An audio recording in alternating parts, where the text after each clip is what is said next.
meu povo aí de casa, bom domingo pra vocês. Estava esperando aí o programa da Regina? Olha, o que eu posso adiantar hoje é que vai ter um assunto muito legal. Quem não gosta de Grenal, né? Quem não torce por Grêmio ou Inter? Então, esse é o nosso assunto já já. Antes, claro, que eu passeio aqui um pouco pela minha casa nova, né? A de Casa Italínia.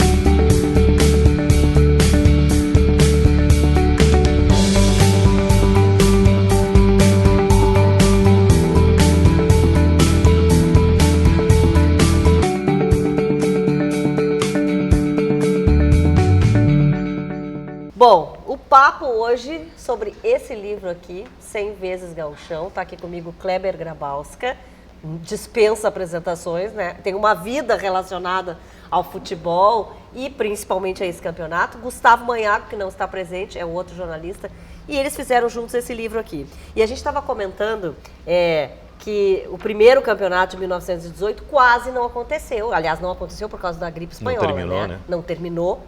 E agora corremos risco por causa do coronavírus.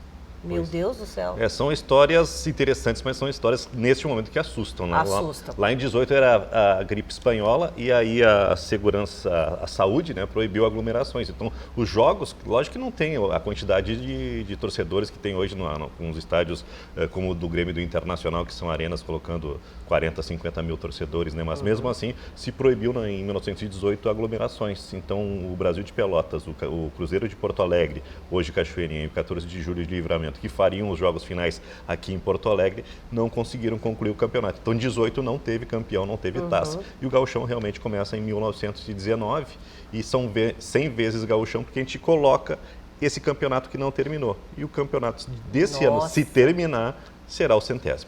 E por que vocês decidiram falar sobre este assunto, né? É o campeonato mais importante que tem aqui? Com certeza, Regina. E tem uma história que é engraçada, porque eu e o Manhago, nós sentávamos um ao lado do outro. E um contava uma história para o outro. Um contava uma história e o outro lá ia com o gato. Mas tem aquela também. E aí, de tanto um contar a história, um narrava gol para o outro. E, né, era engraçado. Era uma diversão durante o trabalho. E a gente disse, a gente tem que fazer esse livro. Mas então esse é um livro de histórias. É um livro de histórias. Cada campeonato tem a sua história. Não é um almanacão, não é um monte de tabela, um monte de número. A gente conta história por história. Do início, onde o interior tinha muito dinheiro, né? Onde a situação econômica do estado era outra, os criadores de gado tinham dinheiro, então os times da fronteira e a região sul, com Rio Grande pelo Porto e Pelotas, que é uma cidade muito rica culturalmente desde o início, o futebol começou por lá. O Rio Grande tem o clube mais antigo do Brasil, Pelotas tem o estádio mais antigo do Brasil, né? E tinha muito dinheiro na região da fronteira. Então, os times da fronteira e da região sul mandavam no futebol gaúcho e se revezavam em termos de títulos com a dupla Grenal. Depois, a capital cresceu, se criou uma rivalidade entre Grêmio Internacional, e aí a dupla Grenal tomou conta, né? Bom, a gente sempre fala que gaúcho é bairrista, né? Não, mas... Tu achas que esse campeonato é a maior prova disso, assim? Porque as pessoas aqui, elas realmente dá briga, né? Ou é Grêmio, ou é Inter, dificilmente se convive assim, em família, que tem gremistas e colorados, mas é difícil, coisa da briga. Então, e esse campeonato passou, na tua opinião, saiu desse negócio do bairrismo e passou a ser muito importante no país? Eu acho que é um bairrismo mundial, né? Porque a gente diz que o Grenal é o maior clássico do mundo, a rivalidade maior do que River Plate e Boca Juniors, maior que a dos turcos, né? Mas a gente não exagera um pouco? Eu acho que sim. O Grenal é muito bom, mas eu não sei se é tudo isso, né? E outra coisa, a gente não assim, nem na vida do gaúcho não tem terceira via. Ou é azul, é vermelho, é chimango, maragato. Exato, né? é tudo a gente assim, é radical, não tem uma terceira via. Eu acho que no futebol a gente enxerga isso. Nunca floresceu um terceiro time. A Ubra tinha um projeto legal, no fim não aconteceu. O Renner em 54, que era talvez a primeira ideia de clube-empresa, durou muito pouco. Então acho que a vida do gaúcho no futebol é Grêmio Internacional só. Tu hoje estás comandando a FM Cultura, né? Correto. Pra ti, como é que foi sair disso? Porque, na verdade, tu viveste em cima de futebol só, enfim, lá na FM Cultura. Não sei hoje se tu também falas, Mas foi uma pequena mudança aí na tua vida. Completamente. Uma pequena, grande mudança, Pequena, né? grande. Mas, acima de tudo, eu sou apaixonado por rádio. Eu acho que a cultura, a Ipanema, acho que é uma rádio que, né, pro pessoal da minha geração fez muito a cabeça. É verdade. Unicinos FM. Então, essas rádios têm mais ou menos uma leitura, um padrão. Então, é fácil me localizar por gostar desse tipo de rádio, né? E sair do futebol para fazer outra coisa, ao mesmo tempo pode ser meio traumático. O que vai ser da minha vida sem o futebol? Mas eu continuo tendo as atividades paralelas. Eu ia te perguntar isso. Até escrever o livro serviu para isso. Pois então, mas eu ia te perguntar isso, assim, tu vive um pouco essa coisa, um pouco muito, né, do futebol na tua vida, mesmo estando na FM Cultura? Tu presta atenção nos jogos, tu sabe tudo o que está acontecendo do futebol? Não, sabe que talvez eu me abasteça com o mínimo para sobreviver, né? Porque antes, pela necessidade de escrever coluna, né, ser comentarista de jornada, tá apresentando um programa todas as noites, tu tinha que saber entrar com a lição pronta. Agora tu pode até deixar escapar alguma coisa, tu não consome tanto o futebol, mas o futebol continua sendo paixão, né? Isso é bom ou é ruim? Tu não ser mais esse consumidor e não viver para isso. Porque também tinha essa questão dos horários, né? A vida de jornalista exige isso. E jornalista esportivo muito pior mais. ainda, né? Porque a cobertura de um final de semana é terrível, né? Tu é o primeiro a chegar e o último a sair, geralmente, né? Tu consegue aproveitar o domingo, começa a descobrir que existe lazer fora do futebol. Isso também é interessante. É uma outra qualidade de vida. Voltando ao livro, vocês então tinham histórias para tudo, viviam conversando sobre isso. Mas assim, vocês se deram conta que esse livro ficou bem grande, né? Bem grosso. Quer dizer, não sei quantas páginas são aqui. Mas ficou dentro da previsão. Acho que umas 250. Mas eu ia perguntar assim, se vocês na hora não começou a surgir mais, e aí começaram a ter que tirar a história. Tem um negócio, porque é o seguinte, a pesquisa é muito legal. Tu pega os campeonatos de 30, 40, diz, isso eu não sabia, isso eu não conhecia. Por exemplo, o Rolo Compressor, que é o primeiro time multicampeão do Internacional, o primeiro time do Inter que fica para a história, eu conheci até talvez o Grêmio dos anos 60, né? Para mim foi uma pesquisa muito legal. Só que pesquisar, tu mais ou menos... Tu não tem muito o que colocar além do que já foi, a não ser que tu descubra, isso aqui nunca ninguém falou. Mas quando tu começa a usar a tua memória de criança, de adolescente, de torcedor, de jornalista, vem muitos detalhes. Então, os primeiros capítulos que contam até os anos 60 por aí, são enxutinhos, são legais, não são assim, não tem, né, um bifão, uma bíblia. Mas quando tu começa a tirar os negócios da gaveta, os capítulos ficam enormes. Eu disse, será que não está desproporcional os anos mais atuais em relação aos... E vocês se reuniam muito para falar ou depois já não? Assim, cada um colocou as suas histórias? A gente dividiu já o que cada um ia fazer, né? O Manhago pegou os títulos do interior e fez toda a parte de estatísticas, tabelas que estão na parte final do livro. E eu fui contando os títulos da dupla Grenal, né? Mas eu vi que tinha uma tabela aqui, aí eu já ia te perguntar isso. Quer dizer, ele fez toda essa parte. A parte final ele tem quem são os campeões, quem são os técnicos, quem são os artilheiros, quantas vezes o time jogou dentro do gauchão. Vocês guardam tanta informação, as pessoas não falam isso para vocês de vez em quando, por exemplo, quem lê o livro diz assim, nossa, mas vocês falaram uma coisa, eu nem me lembrava. Não falam isso? Falam, e tem os mais experientes, os mais antigos, né, que adoraram a ideia do livro do gauchão, eles, olha só, é justamente isso que tu falou, tu coloca detalhes do time do Foguinho, do time do Grêmio lá, que eu nem me lembrava mais, né, e tem uma coisa muito engraçada, dessa tradição minha e do Manhago de anotar tudo, porque a gente já tem muita estrada, a gente não tinha Google na época, né, então a gente tinha que... A gente tinha que ter os próprios arquivos. Aí eu comecei a escrever sobre os anos 80, eu tinha um caderninho lá de criança, onde eu anotava os resultados, e o caderno tinha as informações, às vezes, muito mais precisas do que pesquisando no Google. E vocês chegaram a olhar, por exemplo, se a informação de vocês estava no Google? Porque também tem isso, né? Isso, agora, não tinha o Google, mas e agora? Será que o Google já tem? É justamente isso, porque às vezes tu eu acho que eu tenho, acho que eu sei o que é o que está faltando, e tu vai buscar e está faltando justamente aquela informação lá. Às vezes, se tivesse tempo, dava até para atualizar, né? É verdade, eu estava olhando aqui, o bicampeonato demorou 18 anos para coroar um time do interior gaúcho. Quer dizer, isso aqui... E tem a parte que é tua e a parte que é dele, ou vocês misturaram? Não. O interior é do Manhago e a dupla Grenal. Só o interior ficou com ele. E aí, tem histórias marcantes, assim, por exemplo, que vocês disseram, essa história não pode ficar de fora de jeito nenhum. Tem uma que eu acho muito legal, que é um dia que o Internacional tinha um super time, anos 76, jogava Falcão, Valdomiro, Figueiredo, o melhor time do Internacional. E naquela época, os times do interior, a dupla Grenal só ganha da gente porque a arbitragem tem medo. E aí o dirigente do Ferrocarril de Uruguaiana disse justamente isso na semana que antecedia o jogo do Internacional.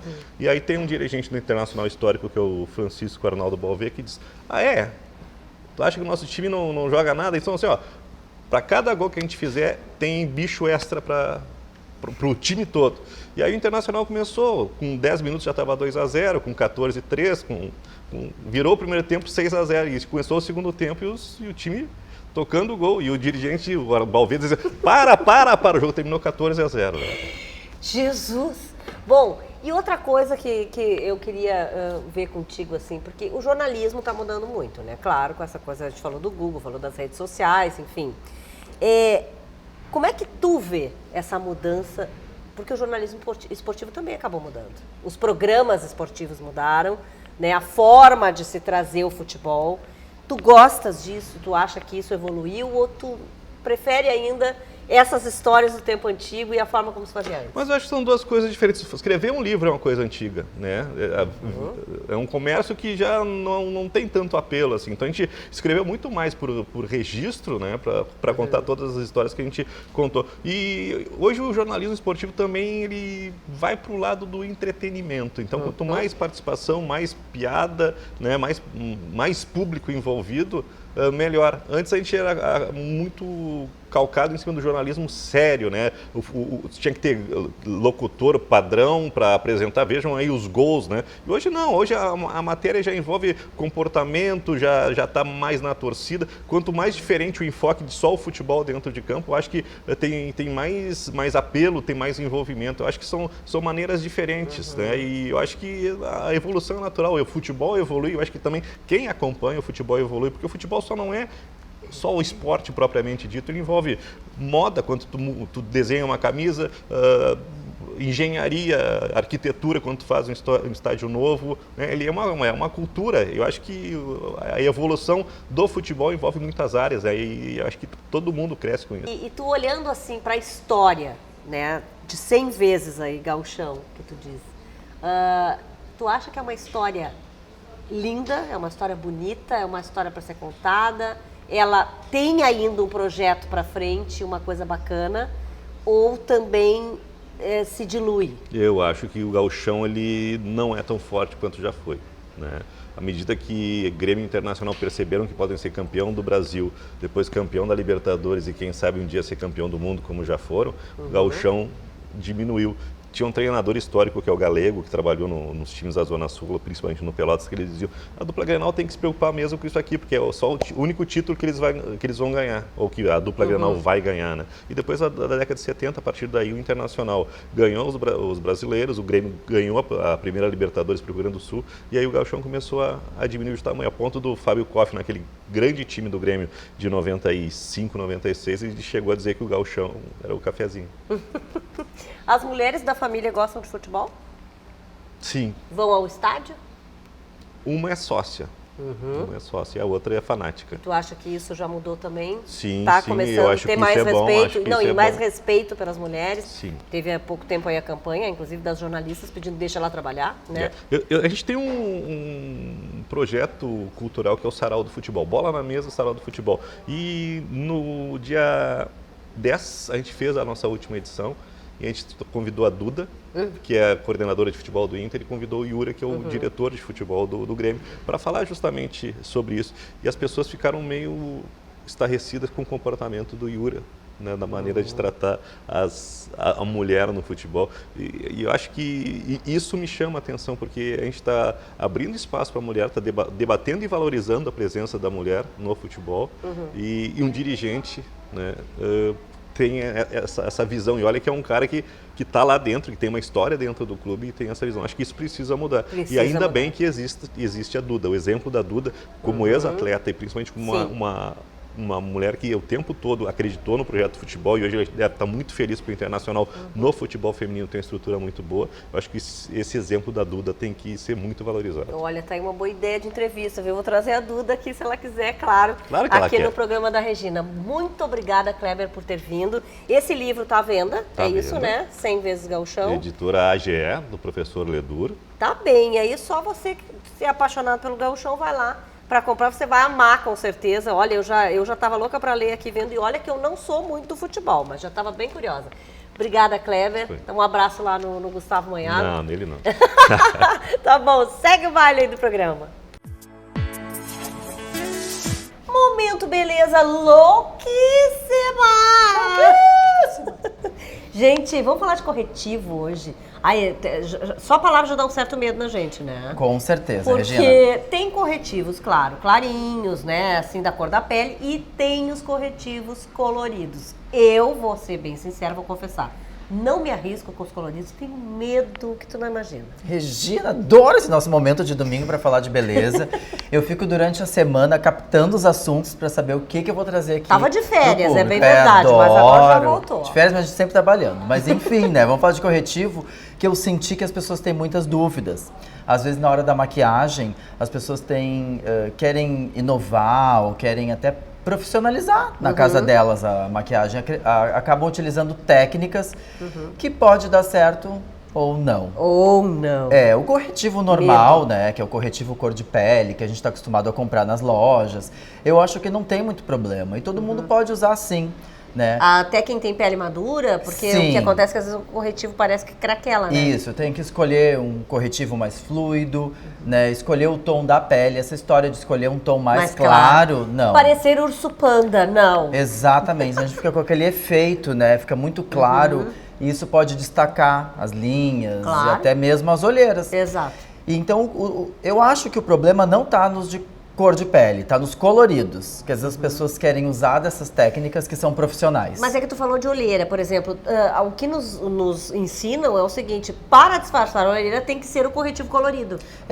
Eu E acho aí? legal, né, o corretivo colorido. Por exemplo, para a olheira, que geralmente ela tem um fundo mais azulado, Mais arroxeado, é um tom frio, a gente utiliza o corretivo salmão, né, o corretivo laranja.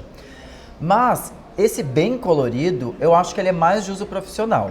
Eu acho que a pessoa pode ir em casa buscar todas as linhas, todas as marcas trazem cores nos corretivos. E geralmente dentre essas cores tem um tom mais peach, mais pêssego. E daí vai ajudar a neutralizar essa olheira.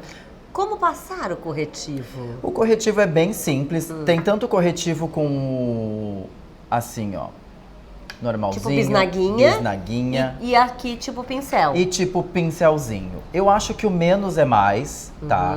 Inclusive estão passando imagens, ilustrando para as pessoas em casa poder ver bem, questão de aplicação e de cores, né? Eu separei umas imagens bem bacanas. O corretivo a gente coloca pouco corretivo e a gente, assim, ó, é nesse... Deposita. que nem tu diz. Deposita. O local ideal na área de olhos é bem aqui, ó, no início do olho, que é onde tem a olheira.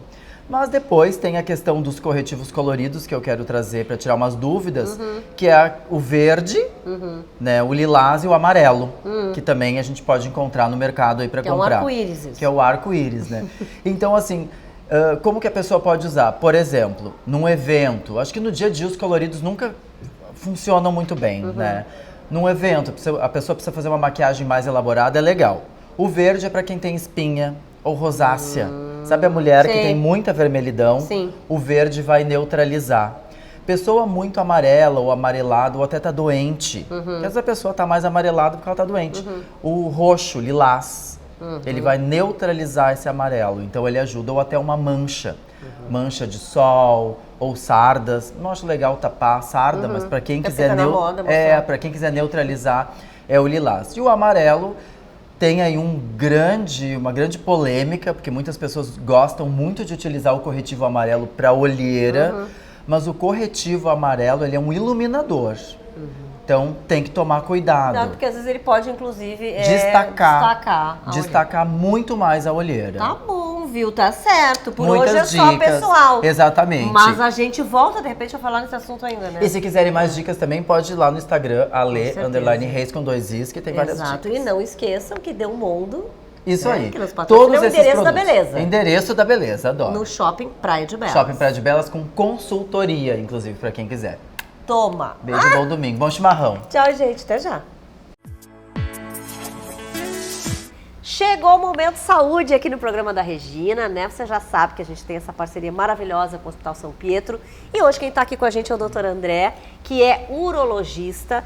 Vamos falar de um problema que afeta drasticamente a vida das pessoas, né, doutor? Que é a incontinência urinária. Primeiro, quer dizer, todo mundo pode ter esse problema? Sim. É um problema muito comum, especialmente em mulheres já com envelhecimento, mas também pode Acima afetar de que idade, mais ou menos?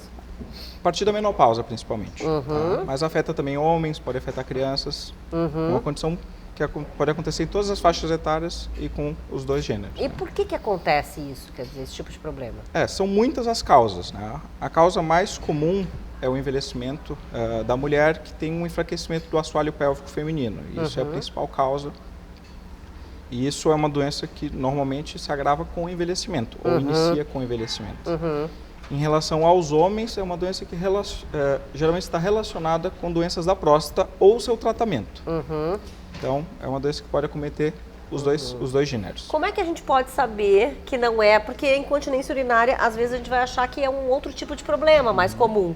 Como é que a gente pode decifrar isso? Quais são os sintomas? O que é a incontinência urinária? A incontinência urinária é a perda involuntária de urina. Então, isso é a definição de incontinência urinária. Pode ser diversas as causas. Por isso, é importante sempre uma avaliação médica, para ver se não tem alguma outra doença associada, alguma coisa que possa ter um tratamento. Porque, como tu mesmo disseste, isso tem um impacto muito importante na qualidade de vida dos pacientes. Pois é, o que muda? Vamos até contar isso um pouco para as pessoas. O que pode afetar diretamente? Que afeta uma questão até da segurança, da autoestima. Muitas vezes a paciente tem que usar fralda, a paciente restringe as suas saídas à rua, evita trajetos grandes de ônibus ou carro, porque com medo de se urinar. Então, a gente conseguindo tratar isso, fazendo uma avaliação e um tratamento adequado, o ganho em qualidade de vida é bem representativo. Bom, mas o senhor falou em tratamento, né? Tem cura para a incontinência? Em alguns casos, sim. Tem cura ou uma melhora significativamente. Tá? A gente pode transformar uma incontinência incapacitante numa incontinência social, que a pessoa pode conviver com um absorvente diário ou sem grandes perdas. Porque tem pacientes que perdem urina continuamente, uma coisa que praticamente limita o convívio com outras pessoas. E que tipo de tratamento é feito hoje para isso? É com remédios? Como é que funciona? Existem várias linhas de tratamento. A primeira linha de tratamento é com tratamento com fisioterapia do assoalho pélvico. Existem equipes de fisioterapeuta especializadas nisso. E mudanças comportamentais. Algumas, dependendo da doença, a gente pode tentar mudar o comportamento para melhorar. Perda de peso, a cessação do tabagismo, tudo isso costuma ajudar. Existem tratamentos medicamentosos para algum tipo de incontinência urinária. Em alguns casos que esses dois tipos de tratamento não funcionam, também a gente pode abrir mão do tratamento cirúrgico. O senhor falou em tipos, quer dizer, tem mais de um tipo de incontinência. A pessoa pode não saber, portanto. Sim, justamente. Por isso é sempre bom procurar um médico, claro. Com um médico especializado, sendo um urologista, um ginecologista. Existe a incontinência urinária de esforço, que é a perda de urina em situações que se aumenta a pressão na barriga, que é quando vai tossir, espirrar, dar uma risada, fazer um esforço um pouco mais importante. E a incontinência urinária do tipo de urgência, que repentinamente tem uma súbita e imperiosa vontade de urinar e a paciente não consegue segurar. E em alguns casos existe a mistura desses dois tipos de incontinência, que a gente chama de incontinência urinária mista. E, por exemplo, o senhor disse que tem cura, né? Aquele paciente que curou, vamos supor, pode voltar? Sim. Os pacientes que têm uma melhora ou cura com medicação, mudanças de estilo de vida, fisioterapia, se pararem de fazer o tratamento, pode ser que os sintomas retornem. Então, é sempre importante ou prosseguir o tratamento, sempre manter o acompanhamento com o médico para avaliar se não está tendo piora ou regressão dos sintomas. Lá no São Pietro, qual é assim uma estatística média para vocês? Muita gente aparece com esse problema? Sim. Estima-se que 40% das mulheres pós-menopausa vão desenvolver algum grau de incontinência ao longo da vida, especialmente as mais idosas. Quanto maior a idade da paciente, maior a chance de ter incontinência urinária. Tem relação com alguma outra doença, com alguma outra coisa ou não? Basicamente com pacientes que são tossidores crônicos, ou seja, pacientes tabagistas ou com alguma doença pulmonar, ou pacientes obesos. Pacientes com uma história obstétrica de partos complicados, partos instrumentalizados, com fetos grandes, fetos macrossômicos. Então, isso também são fatores de risco. E essa pessoa, por exemplo, que já teve esse tipo de parto, ela pode fazer algum tipo de tratamento preventivo? Sim. O tratamento preventivo para esse tipo de paciente seria a fisioterapia, perda ponderal e manter a atividade física, manter hábitos de vida mais saudáveis, com vista a não desenvolver ou agravar os sintomas dessa doença. E não desenvolver obesidade também, que pode Exatamente, agravar, né? Exatamente. Tá bom, muito obrigada, Eu que viu, agradeço. doutor André, aqui pelos esclarecimentos. Você já sabe, né? Que São Pietro é mais saúde com humanização e tecnologia. Todo mundo pensa no litoral para tirar férias, né? Mas é ótimo mesmo. Só que você já pensou em investir na nossa Praia Gaúcha ou até para morar e usufruir de toda a paz e tranquilidade sem perder nada do que tem na capital? Pois aqui no programa da Regina você vai conhecer a empresa certa para fechar negócio. É o Grupo Mazef, que vem empreendendo há mais de 10 anos com um padrão de qualidade e sofisticação. Só nesse ano serão 2 lançamentos em Tramandaí e Osório, com apartamentos de 1, 2 e 3 dormitórios. A sua parcela pode ser negociada em até 80 vezes e direto com a construtora. Agora você decide. Tem o One Tower Residência em Osório e os residenciais Sara e Dom Velasquez na cidade de Tramandaí. Serão mais de 85 unidades construídas até 2023. O Grupo Mazef realiza o seu sonho e garante o melhor negócio. Roda aí! No mercado gaúcho e catarinense, há mais de 30 anos, trabalhamos todos os dias para realizar sonhos e fazer você feliz. Com uma equipe experiente e um nome sólido no mercado, não abrimos mão da qualidade e alto padrão de excelência em todos os nossos projetos. Descubra a melhor maneira de curtir a vida com a construtora Mazef, em Tramandaí e Osório. Grupo Mazef Construções. Hora de moda! Com esse meu diretor, queridinho, colunista, né, de Donos da Gaveta.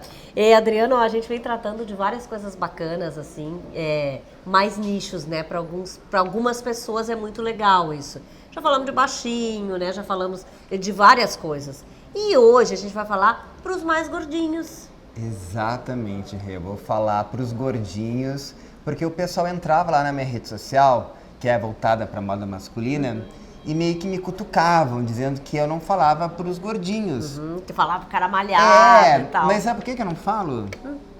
Porque não tem por que falar, gente. A moda Hoje é muito democrática. É para todo mundo. O que eu tô falando aqui todos os domingos é pro gordinho, é pro magrinho, é pro alto, é pro magro, Pro mais e para velho, homens pro mais de todas novo. as etnias.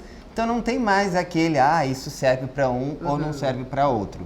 Mas claro, existem alguns truques que podem favorecer quem está acima do peso ou quem é gordinho mesmo a E a ficar mais pessoa elegante. se sentir melhor, né? Porque na verdade a gente falou, por exemplo, dos baixinhos, bem isso, mas o baixinho, se ele estiver se sentindo bem baixinho e quiser usar, beleza. Ótimo. Mas é pra favorecer. É pra favorecer, eu acho que tem alguns truques muito bacanas. Por exemplo, enganam-se aqueles que compram uma roupa com um número maior para ficar mais confortável e para ficar mais soltinho, achando que vai ficar mais magrinho. Não pode. Como também não pode comprar um número menor para esturricar, né? Achando que a roupa cresceu, né? Não, porque daí vai abrir botão. Porque vai abrir botão. A primeira dica é: compre a roupa do seu tamanho, tá? Nem maior, nem menor. Mas eu não gosto, não me sinto confortável.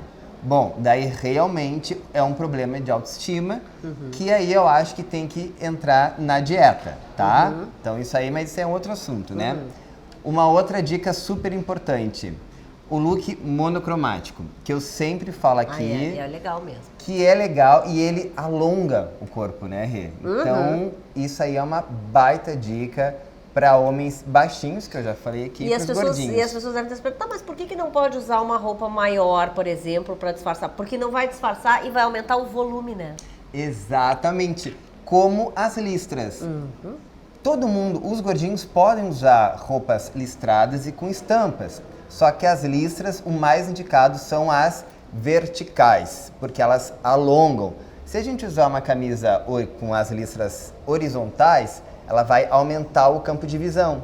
E aí vai aumentar o tamanho do corpo da pessoa. Tecido tem importância nisso? Tem importância, sim, Rê. Os tecidos menos encorpados são os mais indicados para os gordinhos.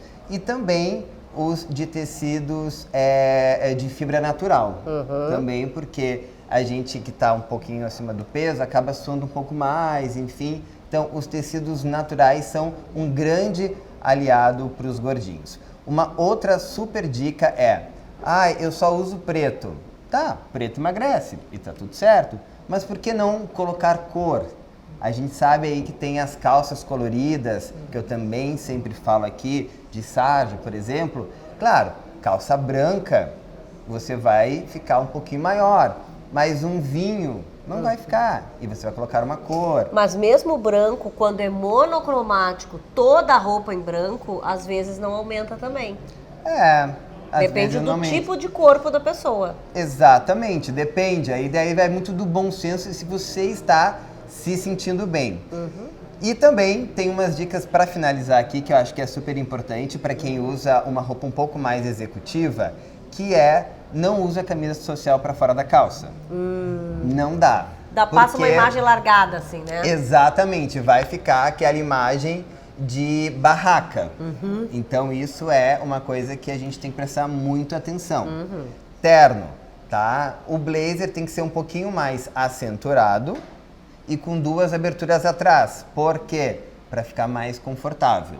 E para quem usa gravata, então a dica é não usar gravata com tons fortes e nem com muitas estampas, porque aqui é o ponto que chama muita atenção. Então, quanto mais discreto, mais fechado a gente fica. E também não dá pra apertar muito, porque salta uma gordurinha. Exatamente. Não fica bom. Não fica bom. E só lembrando então, gente, que não tem problema em ser gordinho, Claro né, Rê? não. A gente tem que ser feliz e a roupa que a gente tem que usar, a gente tem que estar se sentindo bem, confortável e muito empoderado, seguro. E essa é a grande dica. Bora ser feliz, sempre com saúde. Tá aí, gente. O programa da Regina é assim, tá? É só pra ser feliz, é isso mesmo. Mas você escuta aqui boas dicas, né? Segue aí. Bom, vocês sabem que eu tô muito feliz de receber sempre aqui, né, o nosso parceiro da Óptica Visio. Amo óculos escuros e de grau, né? Porque eu só uso pra perto, mas adoro mudar bastante os modelos. E hoje, o Amaury trouxe esses modelos aqui, mas não é por causa de preço que a gente vai falar de promoção, não. Vamos falar de limpeza. Aí vocês vão dizer assim, mas oi? Tem que limpar o óculos? Como assim, gente? A gente só passa um paninho ou um detergente quando tá uma marquinha de dedo. É isso, Amaury, ou não? Não. Deixa eu explicar. Na verdade, quando tu limpa a seco, né, o que acontece? Sai na rua e tal, como muitas coisas, tu não enxerga, mas sempre fica o pó adere à lente, até em lentes de grau ou solar, né? Mesmo que tenha um antirreflexo, que ele tem um hidrorrepelente, ele vai ficar na lente. E quando tu limpar, principalmente as pessoas têm o mau hábito de limpar com a roupa. A trama de tecido da roupa ela é diferente da flanela. É verdade, eu vou confessar que eu limpo com a roupa também. Exatamente. Isso acaba atritando e vão acontecendo micro riscos, né? E com o tempo a lente vai começando a ficar opaca, vai ficar fosca, né? E tu tem a perda, né, da qualidade. Não, eu quero dizer pra você o seguinte, porque sempre parece que tem um dedinho, sempre parece que tem um arranhãozinho na lente. E é isso, a limpeza especializada numa ótica, ela tira tudo isso. Exatamente. Isso é fundamental, até porque é muito interessante que a pessoa tenha esse hábito de levar, em média, a cada 2 meses para fazer essa asepsia do seu óculos, tanto da lente quanto da armação. Pois então, isso que eu ia te perguntar, se era só a lente ou a armação também precisava. Exatamente, a armação precisa, porque, vamos pegar aqui para dar um exemplo. O de grau. O de grau. o que acontece? Vai ficando uma sujeirinha, tá? Que é da gordura, nós Principalmente colocamos mulher que usa maquiagem, fica protetor acumulando solar, aqui, ó. exatamente. É verdade. Exatamente. Então não tem como tu limpar em casa. Né? Então para isso nós temos equipamentos específicos que fazem essa asepsia. Lembrando sempre que se você for fazer uma asepsia em casa da lente da armação, o importante é usar um produto específico ou o velho e bom sabão em barra de glicerina. Não né? é detergente, Não. como a maioria faz, tá, Detergente gente? cozinha para louça, engordurado. Né? Não é o caso do Não é o óculos. caso, até porque se E for de limpar o quanto em vidro, quanto tempo a gente deve levar na ótica para fazer essa no limpeza? máximo a cada 3 meses. Tu usa maquiagem, que normalmente a maioria das próprio mulheres... pó e tal da rua, né? Então o correto seria a cada 2 meses. Se tu for analisar, não é muito. Né? Pode até prejudicar a visão, por exemplo, se a gente deixar um óculos sujo ou arranhado muito tempo? Com certeza, porque o teu exercício vai ser maior para poder enxergar, né? Com certeza, É. gente. Vai lá, já falei pra vocês, vai lá. Lá na Ótica Vísio, que é na Praia de Belas 2260. O Amaury está esperando, além de lindos modelos, muitas explicações úteis pro seu dia a dia, né, Amaury? É verdade. Obrigada. Obrigado. Tá chegando a Páscoa. Quem não gosta, né, de chocolate, de doces e quem não gosta também de subir a serra? Sim, Gramado e Canela recebem muita gente nessa época do ano. E eu também fui pra lá. Fui conhecer a primeira loja Prime da Bela Gula. Roda aí.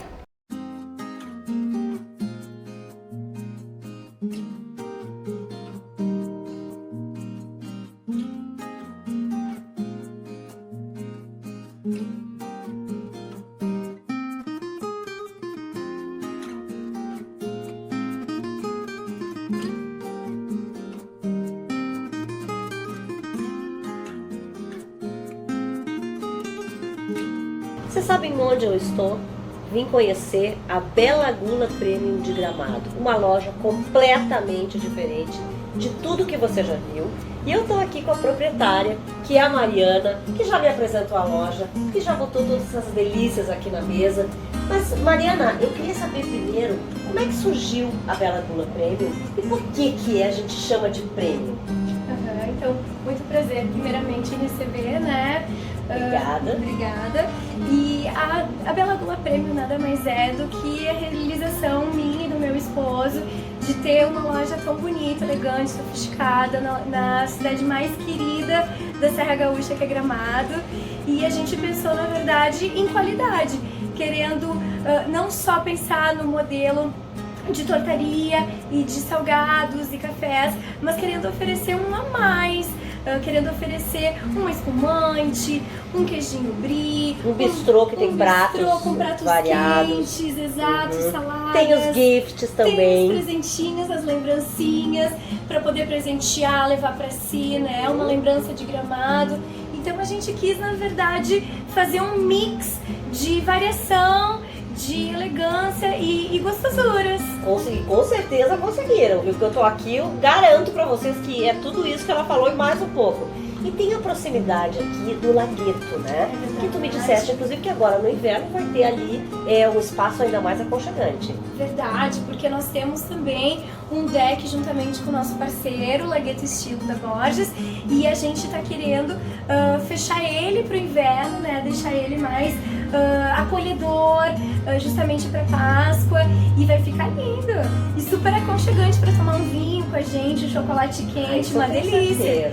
E somos pet friendly, então Isso é bacana a gente falar. É verdade, esse espaço Isso. todo é pet friendly. Então você pode trazer o seu pet ou seus pets, né? Claro. Pra curtir Gramado também, né? Pra não deixá-los em casa. no nosso deck. Mas eu queria falar um pouquinho disso, que é a especialidade aqui, né, da Bela Gula, porque claro que vocês têm que ter um prato diferente, né, Claro. por ser premium também, e é o queijo brie, que é servido com, eu vi que acenderam aqui já, né, Isso, ele já é quentinho, aham. no richô, tipo fondue, Exato. e aí tem o que? As geleias ali, as torradinhas. Exato, nós servimos então com geleia de damasco e geleia de frutas vermelhas.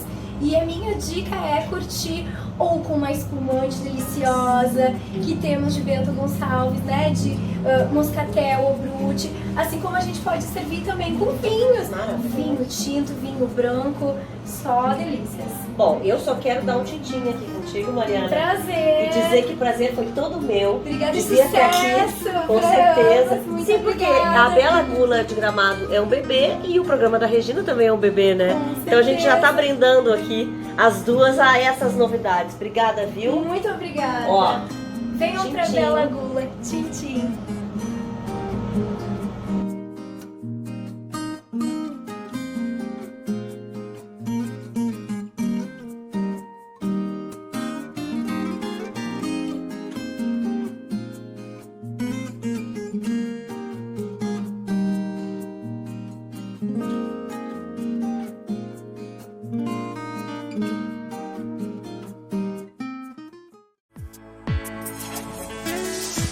Sabe que eu já espero esse momento, né? De cinema e esse momento de domingo pra ver esses pratinhos com essas delicinhas. Lá da Toca das Delícias, que vocês sabem que é a nossa parceira aqui. E é lá na Pedro Bittencourt 17. Gente, e ela agora se esmerou, né? Mandou esses docinhos, mas o que é isso? E esse de chocolate tá uma delícia. Pelo não vou amor de nem Deus, é uma falar. bombinha, gente. É. Bombinha de chocolate, né? Eu agora vou fazer a primeira pergunta e depois já vou comer uma empadinha Tá enquanto bom. tu fala. Mas é o seguinte, vamos falar de Novos Mutantes, com brasileiros e tudo aí no elenco? Tudo, olha, é um filme bastante polêmico, já era pra ter estreado em 2018, era um filme da Marvel, só que justamente na junção da Fox com a Disney deu um pouco de atraso, 2 anos praticamente, e vai estrear no Brasil agora em abril de 2020. E para os brasileiros, como tu falou, realmente tem uma participação muito especial, 2 participações especiais. Nós temos a Alice Braga. Gente, é a queridinha do momento. Isso, e que tá num Mas ano... o que é isso? E ela já teve tantos trabalhos e agora voltou mesmo, né? Isso, e tá numa fase muito boa, inclusive com um romance novo com a Bianca Camparato, que elas duas assumiram depois de 3 anos um relacionamento. E o Henry Zaga, que é filho de um dos advogados do presidente da República, né? E mora lá, enfim, é ator e é lá um dos mutantes, né? Pois é, o que trata esse filme exatamente? Olha, ele é uma pegada diferente, são novos mutantes, são os novos personagens, na verdade são baseados em HQs dos anos 80, mas que eles estão trazendo à tona novamente. Só que essa nova fase da Marvel, com esses novos mutantes, é uma pegada de terror e suspense. Pois eu ia dizer, mas eu, pelo trailer que eu vi, me assustei um pouco, assim, vou ser sincera. E pode ter certeza que o que o pessoal vai ver na tela é suspense e realmente a parte de terror com a questão muito psicológica ligada nisso daí.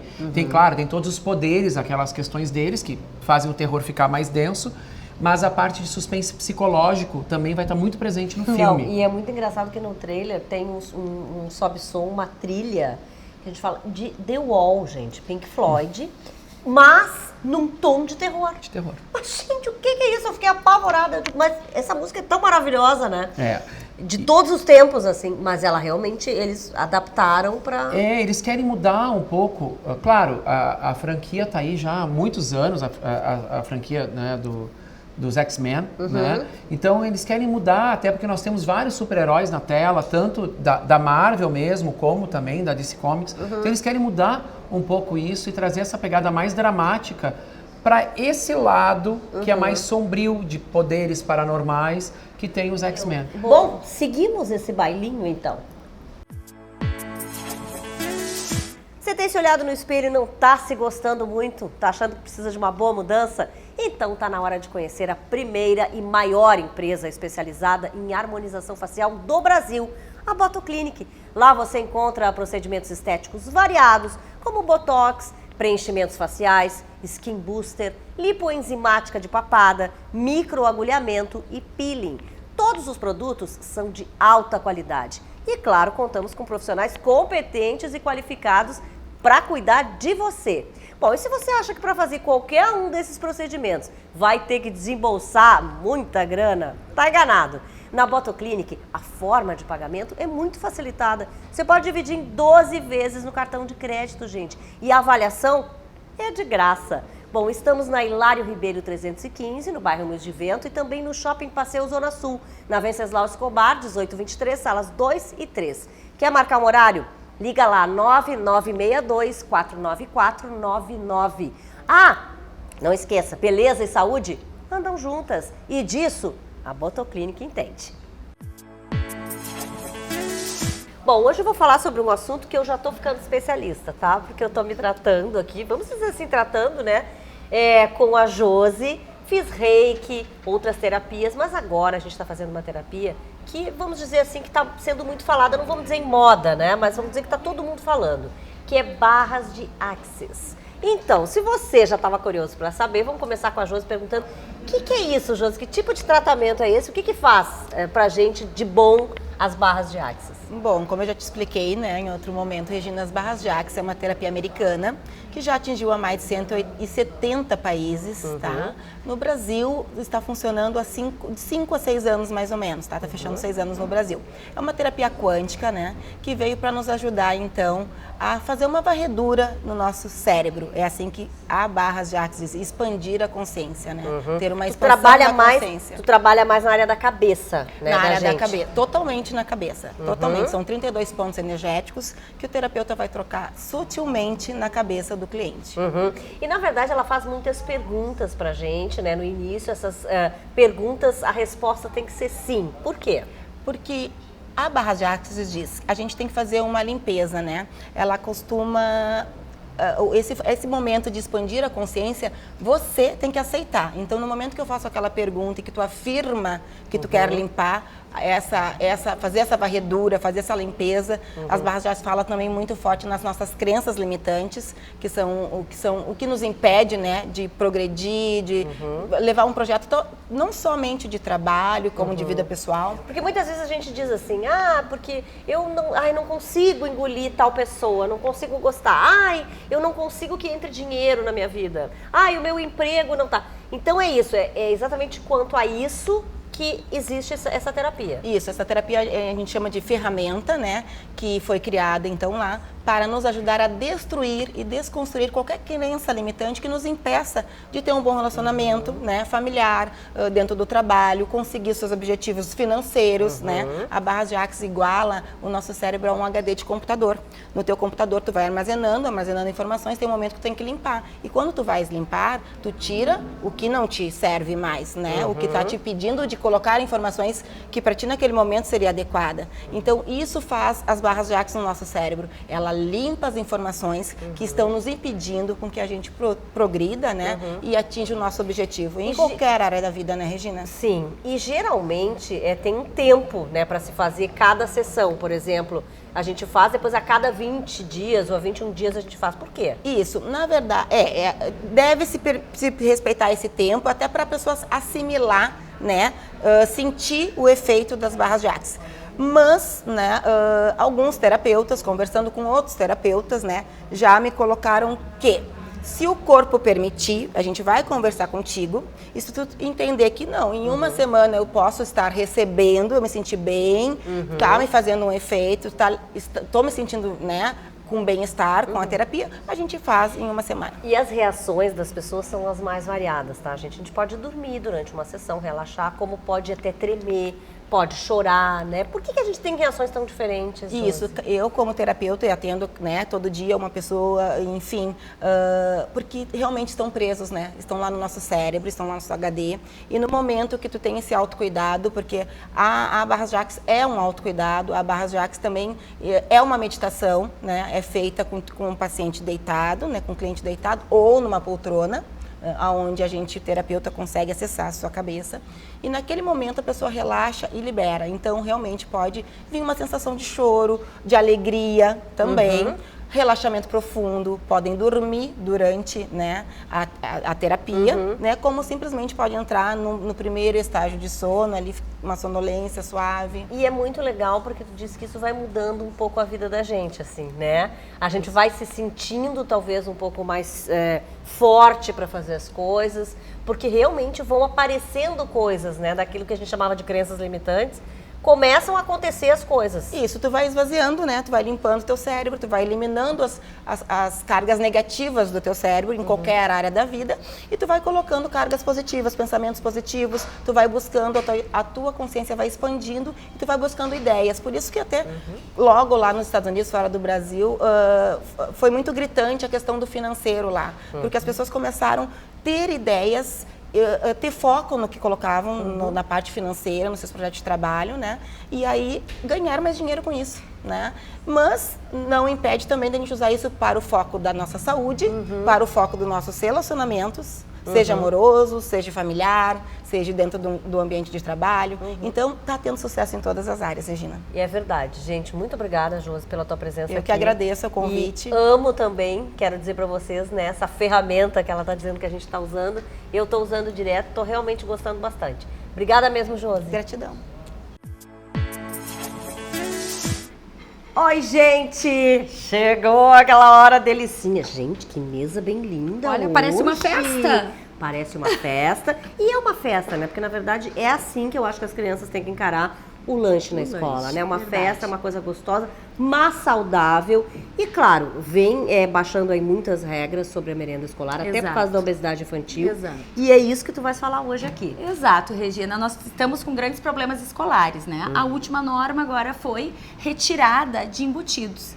Então, não pode mais salsicha, mortadela, linguiça, nada disso vai ter na escola agora. Então, aí vem a preocupação dos pais. O que servir para os filhos? Exatamente. Há 2 anos já foram tiradas as balas. Né? Então, com base nisso... Também bala não é alimento, claro, né, gente? Que não. E como é que os pais vão controlar isso longe? Não sabe o que está acontecendo na escola, né? Então, qual a preocupação? Junto com a Fer Colossi, que é a Nutri, que me acompanha nas minhas redes, nós montamos esse cardápio para trazer dicas para os pais, para que eles possam ter ideias e já incentivar a alimentação, evitando a obesidade infantil, problemas que as crianças já estão tendo agora, que são doenças de adultos, né? Triglicerídeos, colesterol e diabetes, Regina. Isso são doenças de adulto. E tu sabe que até a memorização, eu acho que prejudica um pouco com a alimentação pobre, né? Claro, transgênicos. Exato, a gente tem que alimentar as crianças assim, ó. Dessa forma. O que tu tens aqui hoje para mostrar pra gente? Importante, então, né? A dica da Nutri Fernanda foi sempre variedade no cardápio. Tem que ter cálcio, tem que ter proteína e tem que ter também carboidrato. Por que o carboidrato? As crianças fazem atividades. Além da atividade curricular, dentro do horário, tem as extracurriculares. Que sempre tem um basquete, um vôlei. Então precisa de energia. Mas uma energia saudável, energia boa. Então hoje nós trouxemos algumas opções, Regina. Eu quero começar falando esse aqui, o carboidrato. Por quê? Saindo agora os embutidos, o que a gente vai oferecer no lugar desse presunto no sanduíche? Então a dica da Nutri foi, esse sanduíche, Regina, ele tá maravilhoso. E eu adoro que a Regina prove tudo que eu faço. Mas olha, uma cara maravilhosa mesmo. É um sanduíche que tem queijinho, alface, tomate, atum. Então fica a dica para substituir atum e o franguinho desfiado, né? Aí, mas tem gente que diz assim, mas as crianças não gostam de alface e tomate. Mas com certeza, se a gente criar esse costume, as crianças vão gostar. Esse é um costume e eu sou a prova disso. Então não adianta tu insistir que uma criança come um alimento se tu não oferece nunca ele em casa. É verdade. Tem que disponibilizar, tem que estar na mesa, bonito, tem que fazer uma brincadeira também. Então nós temos sempre o pão integral, que é uma dica maravilhosa, porque ele é nutritivo e também dá muito tempo, né, para a criança se alimentar e aguentar energia. E eu duvido que criança não goste. Gente, o gosto é muito bom. Ou ficou saber saboroso, fazer também, né? Saber fazer e tornar aos olhos interessante, né? Claro. Outra coisa, olha só essa forminha, que delicadeza. É um coração, é um sanduíche, esse aqui de coração, que ele tem uma geleia caseira, de frutas caseiras. Não, então, e porque o que acontece também? A criança vai muito nesse negócio do colorido, né? Dos olhos, tem né? que atrair tem os que olhos. atrair, com certeza absoluta. Então estamos aqui. Depois eu vou dicas. provar o da Eu tô dando aqui várias coisas. Depois vem todo mundo pra cá, né? Pra esse piquenique. Outra dica, Regina. Aqui o palitinho. Não precisa mandar só o ovinho de codorna. Ovinho, tomatinho e o queijinho. Mais uma dica para esse lanche. O palitinho, sempre cuidado de tirar esta ponta para que não tenha nenhum acidente escolar. Isso é importante. Dentro das farinhas integrais, nós temos o cookie. Esse aqui, que amor isso aí, né? Uma delícia. Olha só, é um cookie integral com castanhas. Esse tem chocolate, 70%. Então vamos lá. Na parte das frutas agora, Regina, temos morangos, uva sem semente, que essa uva aqui, ela é super docinha, fácil agora de encontrar, que é a variedade Vitória, Damascus, então pode ser levado nuts, para a escola. E esses Numa boa, nuts... num bom Tupperwarezinho. Exato, eu trouxe eles É. aqui para mostrar como dividir. A gente tem que ter sempre uma opção salgada e uma doce. Então, nuts, castanhas, amêndoas e também tem uva passa que a gente pode Que, colocar. aliás, esses aqui também são responsáveis pela energia. Né? Energia. Uma observação quanto aos nuts. Eles preferencialmente que sejam inteiros, porque os nuts processados, eles sofrem, né, com risco de contaminação. Então, ele inteiro não vai ter contaminação. Agora, o iogurte dentro, né, do cálcio, natural. Evitem os saborizados. Tá? Então, os naturais temos marcas excelentes e evitem também sucrilhos, granola. Tem aveia, ela é muito mais nutritiva. Palitinho de cenoura lavadinho ou cenoura baby. Também as crianças adoram. Tem ali Tomatinho. também ainda formatinho, Essa né? aqui, o Desenhadinho. formato de florzinha que elas adoram Um ter. amor, É gente. tudo lúdico. E aqui também vi queijo de goiabada, né? O antigo Romeu e Julieta, uma fatia de queijo com goiabada.